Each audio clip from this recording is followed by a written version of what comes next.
Alver wonders about the Emperor's reaction, but his assistant asks if they have mentioned this to Leonhardt because he's an ally now. Alver says that they do not know what might happen in the future if he was late to react when the Emperor showed him the finger. The Emperor could find that if they have joined forces, and besides, they're just using each other, so there's no point in being nice to each other. His assistant tells him not to push him too far, but Alver is not worried about Leonhardt, but is more excited about the Emperor's reaction because he wonders if a monster can feel sadness. Since Alon's kidnapping did not elicit the reaction he expected, he wanted to see if their threats would work on him. He decides to convince Alon to join their side because they have to give Leonhardt what he wants if they want him to ease up. Alon dreams of enjoying her time with the Emperor, but she sees him covered in blood and wakes up with tears in her eyes. She's been having this dream since Leonhardt came to meet him. She does not know about her feelings anymore and is saying the Emperor's name when Alver knocks on the door and enters the room. He comments on her pale complexion and sits beside her, asking if she's feeling cooped up in this room. He handcuffs her so they can go on a walk. Alon notices children and women around them and thinks that these must be kingdom refugees. Alver tells her to keep in mind what it would mean if the Emperor decides to kill all the rebels. He would do as he did in the past, killing innocent along with the soldiers. Alon asks if he's trying to do the same thing, but Alver says he would be satisfied if she brought the Emperor's head, and he would not touch his children. Alon asks how she's supposed to trust him and tells him to end the talk here. She is determined to abide by her knightly values and is willing to risk her life protecting her master. Alver thinks that it is not easy to convince her, so he will have to use her as he originally planned. The Emperor dreams of Alon shedding tears of blood and asking about her finger. He wakes up in his shadow assassin and worries about his health as he is using a dream potion as well as sleep-inducing medicine at this point.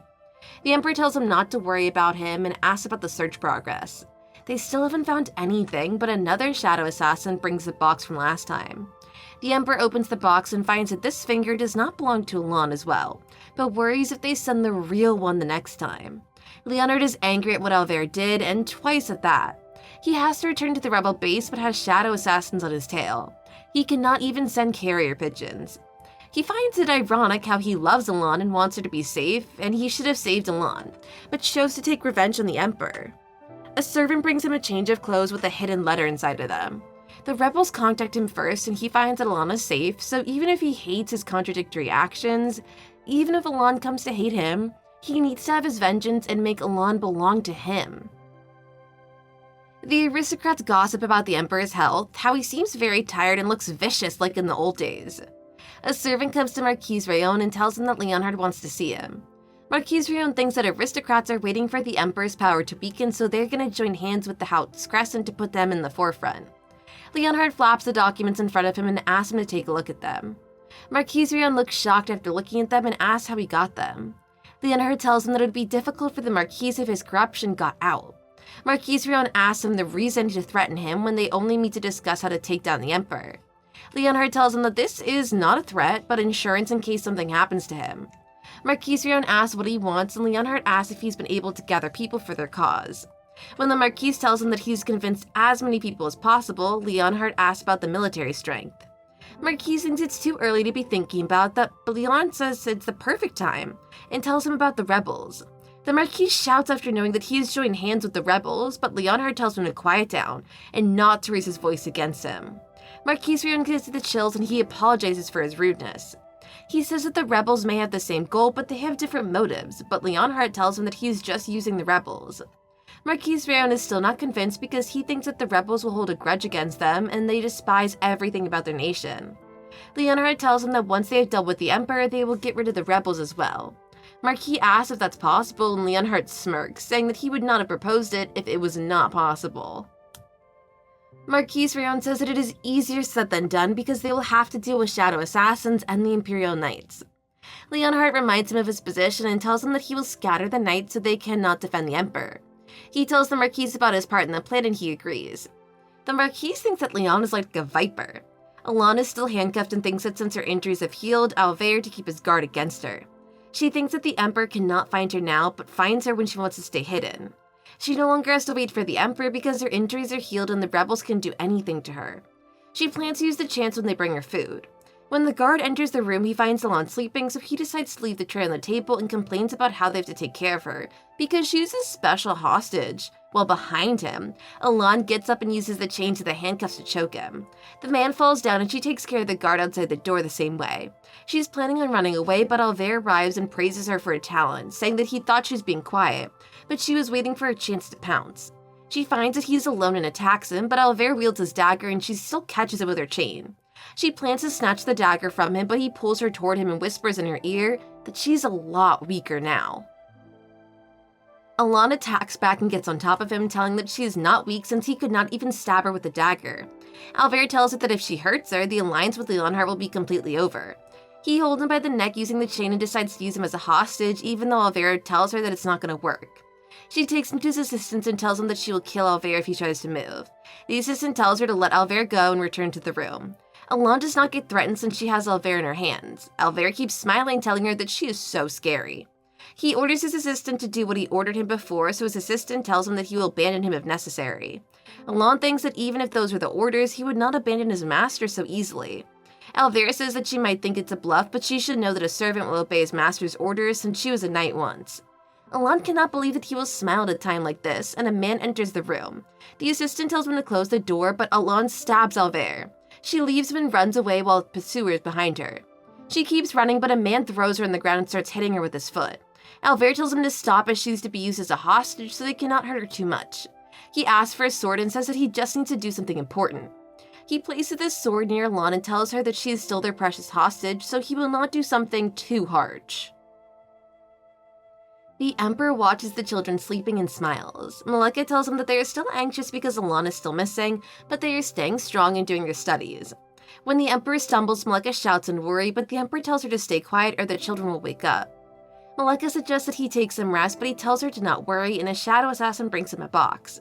The Emperor opens the box to find Elan's hair inside. He asks about the person who brought the box, and the shadow assassin says that they're in prison being tortured to get more information, but they're quiet, and the leader says that he wants to talk to the Emperor. The Emperor heads to the prison, and the person calls him a coward for bringing him back up with him. He says that if he wants to see Elan, he has to go to the Heath Mountains. There's a cabin located in the deepest part of the mountain, and she'll be waiting for him there. He further says that if he does not go there by noon 2 days from now, she'll be dead, and they'll make him fall on his knees. The Emperor orders to deal with him in the most painful manner and leaves. The shadow assassin asks him to not go as it could be a trap, and the Emperor also knows that, but he thinks that he does not care, if Elan's life is on the line. The Emperor tells him to prepare his horse, but the shadow assassin objects that it is too dangerous. However, he tells him to be silent and obey his orders. He prepares to leave, and a maid reports to Leonhardt about the number of forces he's taking with him. A soldier reports to Leonhardt that they have been ordered to move. Malika arrives from behind and she tells him that the Imperial Knights have been assigned to protect the prince and the princess, and she'll be commanding the Imperial Knights for the time being. Leonhardt questions her that since he's the captain, he should be the one to order if they want to protect the prince and the princess. Malika tells him that these are the Emperor's orders and asks if he wants to defy them. He takes his leave, complying with the orders. The soldier beside Leonhardt complains that they should be the ones to escort the Emperor instead of shadow assassins, and now they're going to command them as well. Leonhardt thinks that this is an opportunity for him because the knights are not too happy right now, and the security is lost, and this is his chance to get close to the children because they are a perfect hostage to eliminate the Emperor. Elan is sleeping and Alver checks on her condition, saying that she has a high fever. His assistant says that this is not a problem, but Alver tells him that they cannot get rid of her after the mission, as there are other people looking for her, so she'll be useful. Elan hears them and worries about the Emperor. She feels the carriage stop and finds Leonhardt in front of her. He tells her that he's going to kill the Emperor but will protect the children, but she knows that he's going to use them for his plans as well. Elan wakes up in a dream and finds the Emperor holding her, asking if the spell worked at last. She tells him that she is real and starts crying while smiling. He's glad to know that her finger is alright, but Elan does not know why. Therefore, he tells her that they sent him a severed finger that they claimed as hers, so he was worried that they were going to hurt her. He was so anxious that he regretted his past actions that he was not used to doing before. Elan notices that he has changed because he was cruel in the past, but now he's regretting his actions. She asks about the children and he says that the children are fine and doing their best with what they can. They're learning new things. Leanne enjoys her swordsmanship lessons and Enril enjoys his history lessons. She's shocked to know that they're already receiving lessons, but the Emperor tells them that these are necessary in order to secure their positions. The Emperor tells her that they also miss their mother, and Elan says she misses them too. The Emperor draws closer to her and asks about her health, as she looks thinner. She tells him that she just has a small wound on the side. The Emperor gets gloomy and tells her to show him. Elan resists, but he touches the wound and says that she must be in a lot of pain.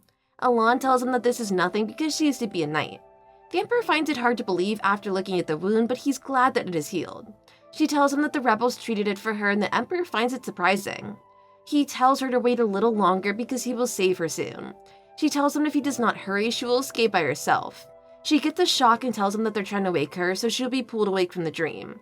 She says to abandon her if worse comes to worse. The Emperor tells her not to say such things because saving her is the top priority. Alon strokes his face, telling him that she should not be the top priority. He should put the children's safety above everything else and take care of himself. Tears flow from his eyes, but Alon tells him to not forget about it. Thank you so much for watching. Please check out these other videos and make sure to subscribe and press that bell icon to know about our latest videos.